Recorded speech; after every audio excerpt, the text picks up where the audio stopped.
Alright guys, this is the nighttime version of what I had to go through. So I'm going to take you through a little ride, and I don't even like it out here when I'm just driving, but this is what I had to walk home in. I had to walk home from here, and I'm going to take us through the whole ride. In 1992, I'd be walking down this road, and my buddies bailed back to camp without me, and I had to walk up this road. Basically, a very dark road with no flashlight, no gun, no knife, with a pair of I don't know, well, I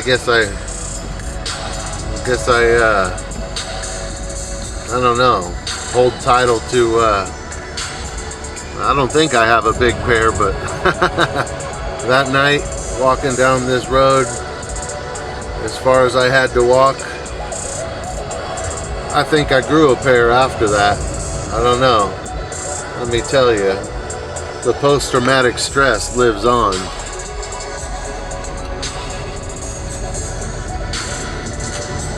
I mean, as fast as I can drive this car, it took a whole lot longer to walk. And let me tell you, when I get off this main road onto the dirt road, I'm locking my door.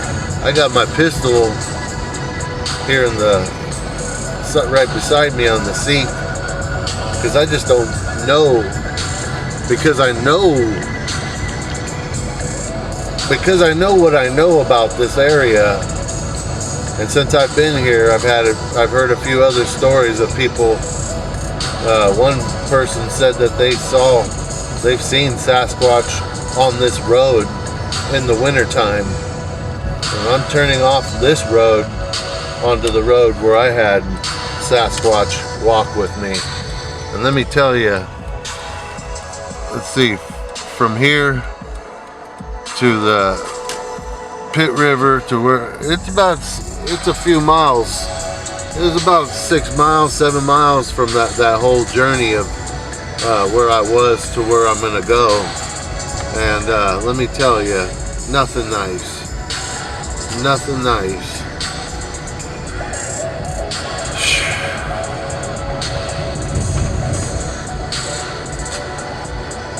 So it was only a little bit up this road. It's probably right up here in this next bend. It was right around here somewhere that I had this thing start walking off to my right. It was in there off to my right, probably about, oh, what do we got out here? It looks like a skunk in the road or something. Right off to my right, it was just unnerving. I mean, maybe about, that was probably about 20 to 30 feet in, and this thing was just breaking branches, you know. There's a lot of new development on this road. This road wasn't paved back then, and there's a few different residencies in here. There's been some fences put up that weren't here, but mostly it was just forest, in here. And this thing followed me all this way. The whole way that I've been driving, I had this damn thing following me. And it was about right here when I started just like praying, oh my God, please make it go away. And I'll quit smoking cigarettes, I'll quit being a jerk to people, I'll try to go back to church. And it was right about here where this Texaco truck is. That thing stopped, and I kept going, and I got out here underneath these power lines, and I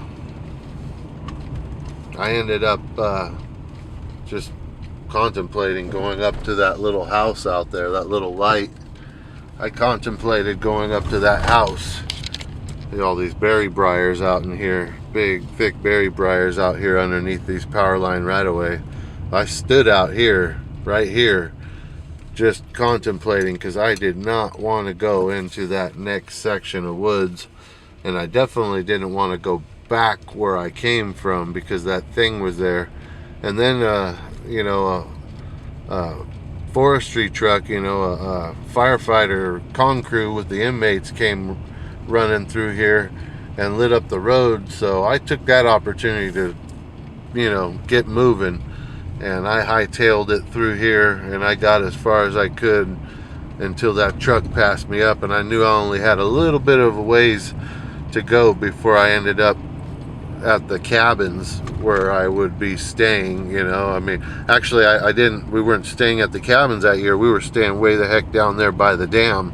But that night I contemplated staying at the cabins, just, you know, just lounging under somebody's porch and dealing with somebody's bad attitude the next day when they say, "Who the heck are you?" Because I did not want to go into the next section of woods where I would be going to. So I contemplated staying out here where my mom had been taking me all my life. I contemplated, you know, and you know, I got up to here, you know, that I had to walk all the way to where I'm going to drive to, and this was 1992, and I would have to go past the spot where we heard the Sasquatch vocalization, where we heard the scream, the Snohomish Puyallup Klamath scream, right up here at the top of this dam, at this spillway that I'm about to reach right now. You know, 1989, we're sitting up here at the spillway, and you know, we were just, you know, being teenagers, having a good time, and we would end up hearing this noise on this dam. This is what we heard.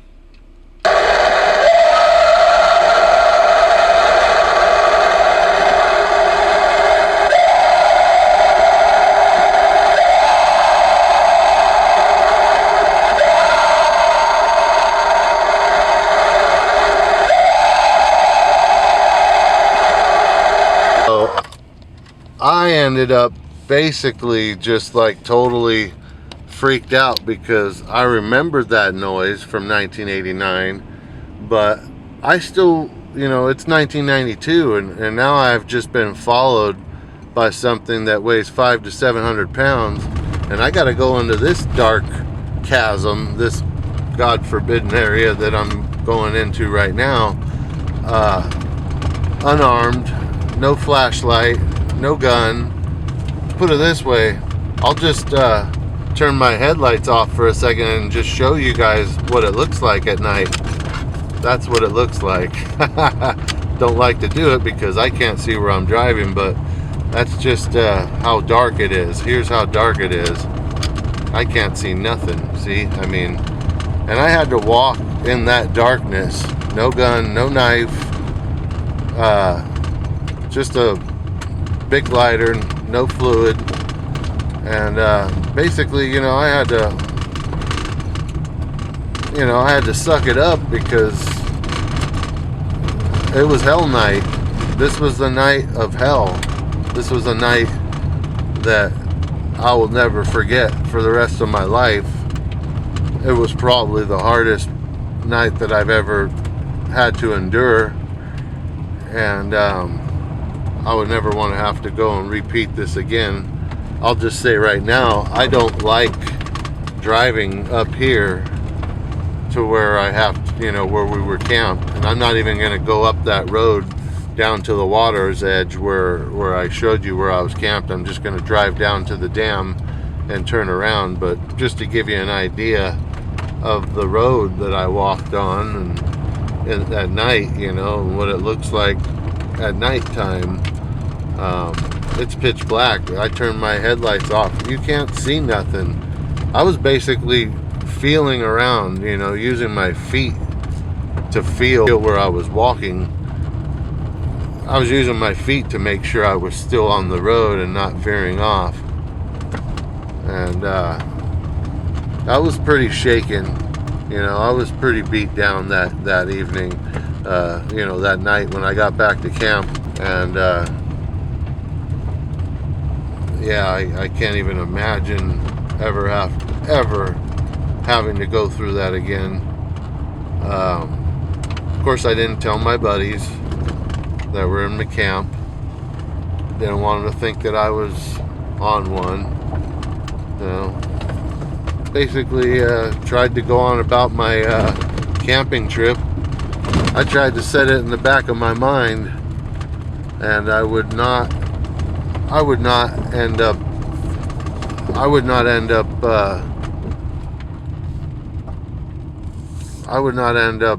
thinking about it again until later on when I would go online on the computer and look up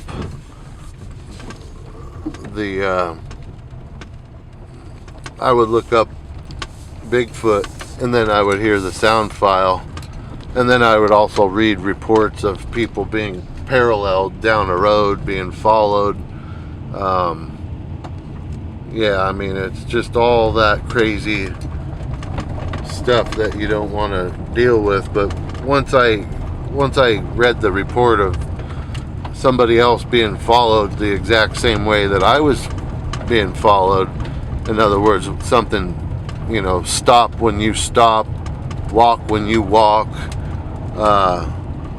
and continue to do that, it was the most unnerving thing. I mean, and then finally to hear that somebody else, and there'd been several other reports, so when I heard of other people going through what I went through, I felt a little bit better. But I just thought, gosh, you know, I mean, these people went through what I went through. There's people out there that went through it. These people, they suffer in a way that other people can't comprehend. They don't,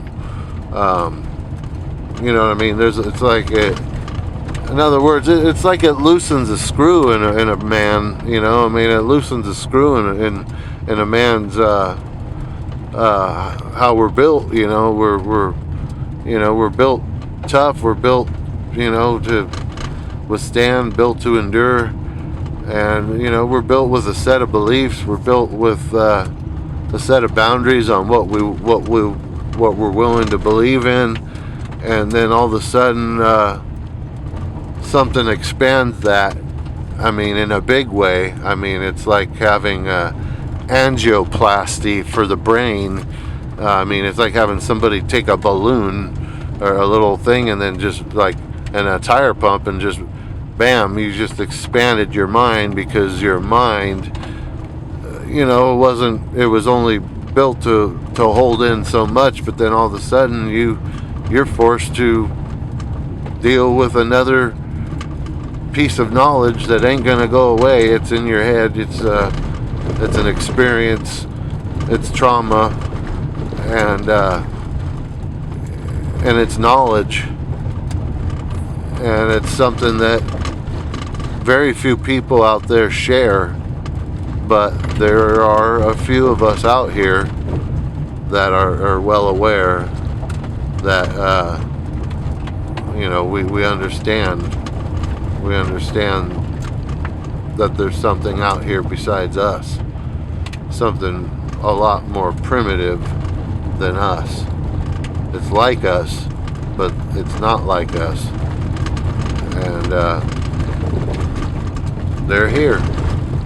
That's all I can say, is they're here. If we go looking for them, like I am right now, like on a vacation, you're bound to drive yourself nuts, because you know, you only got a certain amount of time, and you know, it really, if you're going to be a squatcher, you got to live in a squatchy area. That's my theory. You can't just be going and looking for for it in your spare time. I mean, you can, but it's such a needle in a haystack. If you set your hopes up too high, you're going to end up being, you're going to let yourself down, because this is a needle in a haystack. The only reason I feel like I'm lucky is because I've had 3 front ends that are, the screams. I've had 2 instances with the screams, and had 1 instance being parallel down the road, and I've found 1 track, and I've had 2 other encounters that I just can't explain. I don't know what to make of those, but so there's probably more of these creatures than people know, but they're still so rare. If you just go out looking for them and you don't know what you're doing, and I don't really know what I'm doing, but I thought I'd give it a try. It is a needle in the haystack. Anyways, thanks for watching. Thanks for hanging out. This is Christopher C., Base Team, Bay Area Sasquatch Explorers.